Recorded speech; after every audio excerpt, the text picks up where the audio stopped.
I just got off of the phone with the homeowner, and what he's looking to do is piece a project. He's trying to do a few different things. He wants to take a wall that's kind of a U shape and wraps around the block and only replace one piece of it. He also wants to raise the height of the wall and then have it terraced. So there are a few things to unpack with this that I walked through over the phone and just thought I'd share. So when you have a wall and you're trying to just replace one side or one piece because you think, well, that's the only problem, the rest of it looks okay for now, structurally it's going to be less sturdy or strong to just try to replace one piece. So that whole unit's working together to hold back the slope. And when it comes to corners, if you try to have two walls on a corner like this, and you have a seam right down the corner, that's really weak. And I mean, you could try to put mortar in there aesthetically to hold that, but when you have block that are crisscross, like overlapping those seams or the joints, it's just a lot stronger. The other item is that when you do that, you want to consider, like a lot of times if we have two walls that end against each other, we like to run a return. So you take a little piece of wall that runs perpendicular to the face of the wall, and what that does is it helps protect all of that stone behind the wall from falling if or when the adjacent walls need to be replaced. So I can't really just, I don't like to just end the wall, one wall up against another, and then to try to dig out for that return. Now we're digging immediately behind a wall and removing the backfill for that wall. So it doesn't work out. Structurally, it's not as good and strong. And overall, the total cost of the project immediately, if you're doing the whole thing, yes, it's more.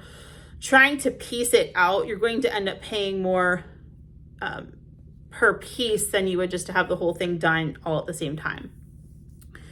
The other piece to this was the terracing.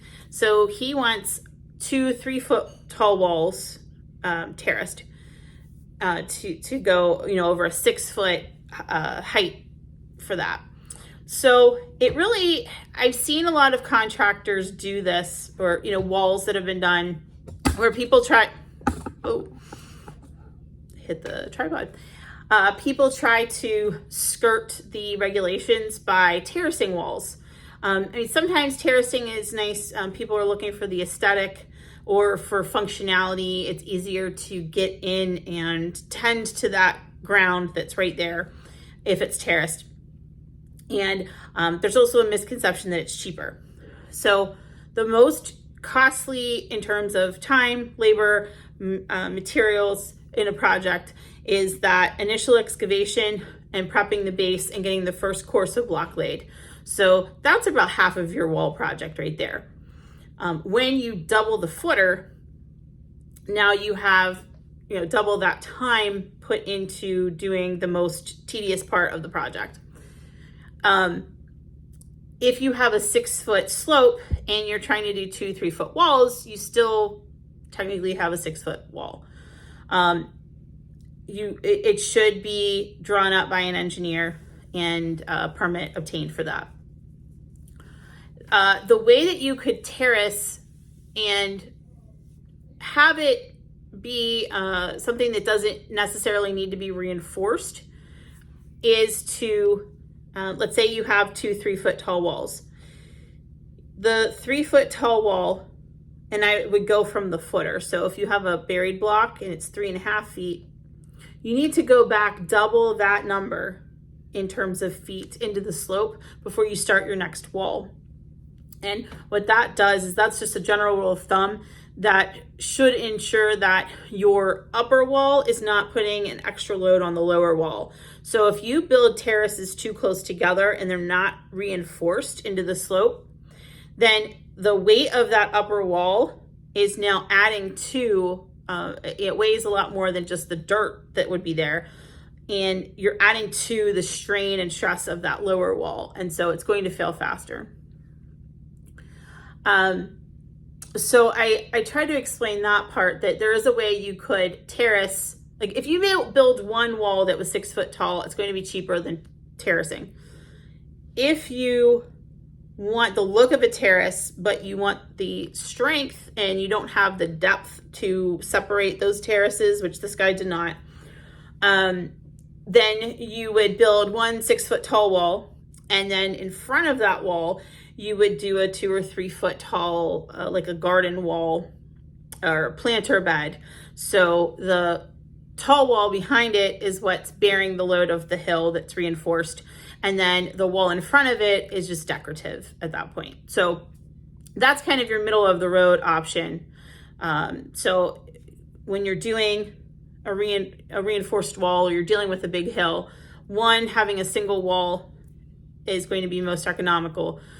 Two, having that single wall with that false wall in front of it is going to be in the middle of the road. And then three, your most costly is going to be that terracing. So I try to explain that part. He has a gas line that is going to be in the way to do any kind of reinforcement that way.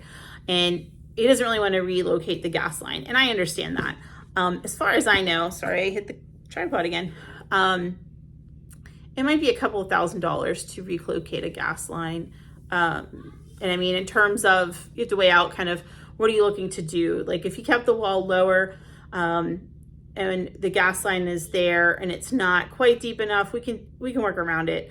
But for a larger wall or for terracing, we're going to run into that. So I understand wanting to conserve funds, wanting to save money where you can. There's just some things that we just can't compromise for the sake of saving money, because it's just not going to be proper. It's not going to be structurally sound.